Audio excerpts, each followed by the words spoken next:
kadami-daming problema. Pero nagtataka sila, bakit hindi naaasikaso? Matagal na yan. Puro politika, impeachment, pag-aaresto kay Presidente Duterte. Puro ganyan. Alam niyo, ang sagot ko simple lang. Alam po ninyo kung bakit tayo nagkakaganyan. Kasi nga, itong mga narinito, mga iniluklok natin sa kapangyarihan, mula pa nung una, gusto nilang mapanatili tayo, yung karamihan sa Pilipino, na ignorante. Kaya ayaw nilang i-educate. Ano po inyong masasabi, Attorney Sal, patungkol nga itong sa issue ng leadership fund na una nang binanggit ni dating DPWH Secretary Manuel Bonoat at ngayon ang Senado ay parang naiipit sa isyong ito. Ano pong inyong masasabi? Ang lahat ng problema diyan sa allocation, allocable, leadership fund, whatever fund you have, ang lahat ng yan nakaugat sa bakit kasi ang mga senador at mga congressman ay binibigyan ng access sa pondo. Kasi ang trabaho nila talagang lawmaking lang, hindi dapat nakikialam sa mga proyekto sa kanilang mga distrito. Yan dapat, ang nakikialam yan, yung local government units. Kaya matagal na natin sinasabi, matagal na, wala pa tayo sa Malacanang noon. Ang sabi natin, tanggalin ang access, ang pagbibigay ng pondo sa mga congressman at senador. Kailangan mayroong isang departamento na ang trabaho lang iikot sa buong Pilipinas at titingnan kung ano ang pangangailangan sa mga proyekto ng bawat LGU. At sila ang magpapatupad. Sila ang bibigyan ng pondo. Mas maganda pa nga, hindi sila. Kundi pag nalaman na nila ang pangangailangan, ididiretso mo sa LGU. Ang problema, alam nyo, kahit na anong sistema, yung corruption talaga hindi nawawala. Hindi nga natin malaman kung paano ba talaga gagawin na pag may proyekto ng isang lugar, hindi mo na padadaanin sa congressman, senador, o NGO. Kasi talagang pag ang pera nandyan, meron talaga tentasyon na kunin ang hindi lamang 1/3, hindi lang 1/2, kinukuha 75% pa. Kaya hindi natin, I cannot imagine what kind of system. Ang naiisip ko lang, siguro kung ang may hawak ay hindi LGU, hindi rin ang congressman, iba. Baka mag-hire tayo ng dayuhan. Sila ang magpapatupad. Baka sakaling mawala ang korupsyon. O kung hindi man mawala, ma-reduce. Talagang yan ang punot dulo ng lahat. Pera. Pag may hawak ng pera, ang isang opisyal, talagang naroon ang temptation to steal. So, the best way is to stop the flow of money directly to them. I don't know how to do it. Pero yan ang pinaka-mabuting gawin. Wala nang access ng pera yung mga miyembro ng Kongreso. Ayan. Kasi nga po, Attorney Sal, hindi maiiwasan dahil siyempre, ang Congress po ang may kapangyarihan or may power of the purse. So sila po yung parang nag-ano ng mga budget. Kaya hindi maiwasan na mayroon talagang mapupunta na budget sa kanila. Pero sa tingin niyo po, Attorney Sal, kung magkaganon po, sino po ang pwedeng maging responsible or sino pwedeng humawak ng or na magpatupad ng ganyang panukala na hindi nahawak yung Congress ng budget? Hindi ka nakikinig sa sinabi ko kanina. Di ba sinabi ko na either may bagong departamento o kaya ibang dayuhan na nakahawak. Pero sa ngayon, tingin ko, i-abolish na lang natin ang Congress. And the best. Pag wala ng Kongreso, di wala ng access sa pondo, wala na eh. Hindi na sila. Kaya alam po niyo, lalong nag-maintain ang aking paniniwala. Kailangan talaga natin isang revolutionaryong gobyerno. Mm. Wala na yung mga kongreso muna. Pahinga tayo, mga 15 years. Pag tumino na, pag naging mature na ang sistema politikal dito sa ating bansa, saka natin balik. Mm. Ayan.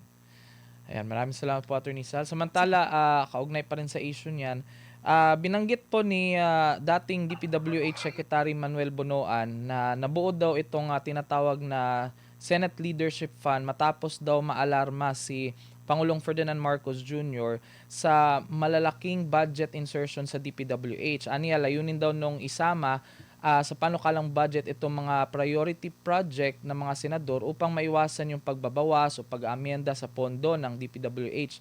Noong 2023, Attorney Sal, sinabi ni Bunoan na halos 88% o 62.77 billion pesos ng pondo para sa foreign assisted projects ang nabawasan at ang mga ito kasama nga ng ibang dagdag na alokasyon ay naging bahagi ng libo-libong inserted projects. Gayunman, aminado pa rin si Bunoan na hindi naging matagumpay itong sistema dahil nga nagpapatuloy pa rin yung mga budget insertions nung 2024 at nung 2025. At batay sa affidavit niya, umabot sa 13.29 billion pesos yung Senate Leadership Fund noong 2024 at humigit kumulang 21 billion pesos noong 2025. At may minimum na 500 million umano para sa bawat senador habang hindi bababa sa 1 bilyon ang para sa Senate President at mga pangunahing committee chairperson. Sa kabila ng layuning nga maiwasan yung insertions, lumalaki pa rin daw yung mga dagdag sa proyekto ng budget. Pero ang nakapagtataka nito, Attorney Sal, sa panig naman po ng Malacanang, sinabi na walang alam daw si Pangulong Ferdinand Marcos Jr. sa umano'y 24 bilyong leadership fund na inilaan sa DPWH para sa mga senador. Dahil ayon kay Palace Press Officer Claire Castro, kung alam daw ng Pangulo itong naturang sistema ay hindi niya ito papayagan, aniya magiging or maaring palihim na ginawa itong mga kasunduan at maging si kasalukuyang DPWH Secretary Vince Dizon ay wala daw kaalaman dito. Sa testimonya naman, or balikan po natin yung testimonya or sa sinabi ni dating Secretary Manuel Bonoan na yun nga ay sinabi niya na ito'y ginawang sistema ng administrasyon para nga maiwasan itong mga insertion sa ibang ahensya, lalo na sa DPWH, Attorney Sal. Ang nakapagtataka lang nito, Attorney Sal, parang magkaiba yung pahayag nung dating secretary ng DPWH at nung Malacanang. Ano pong reaction ninyo dito, Attorney? Unang-una, ang presidente, hindi ko pwedeng hindi alam lahat siya. Sa kanya lang sisimula yung budget. Number 2, siya ay may veto power. Kung makalusot sa kanya, ibinabalik naman sa kanya yan. So kung hindi siya complicit, hindi siya kasama sa kalokohan, ibibito niya yan. Pero hindi niya nga binibito eh. Number 3, alam mo mga presidente, kahit na sinong opisyal, pag merong pumuputok, nandun ka agad ang tanggi. Siyempre tatanggi, ano aminin. Kaya nga sinasabi natin, para matapos ng lahat yan, abolish mo na ang Kongreso. Abolish ng Kongreso. Either you abolish Congress or you cut the access to members of Congress ng pera ng bayan. Or, karoon ka lang isang matinong presidente na pag pinakairaman ng Kongreso, dito ka agad. Ganun na. Actually, simple lang ang problema ng ang nagiging problema talaga. Ang nailalagay na iluluklok natin ay mga tiwali. At gaya ng sinabi ko sa Zambales kahapon, alam po ninyo, ako ay nasa Zambales kahapon. Balikan. Dahil 31 barangay kapitan ang aking nakapulong. Ang problema doon, napakalaki. Nandun yung problema sa dike, bumaha. Ang butulan ng 2 araw.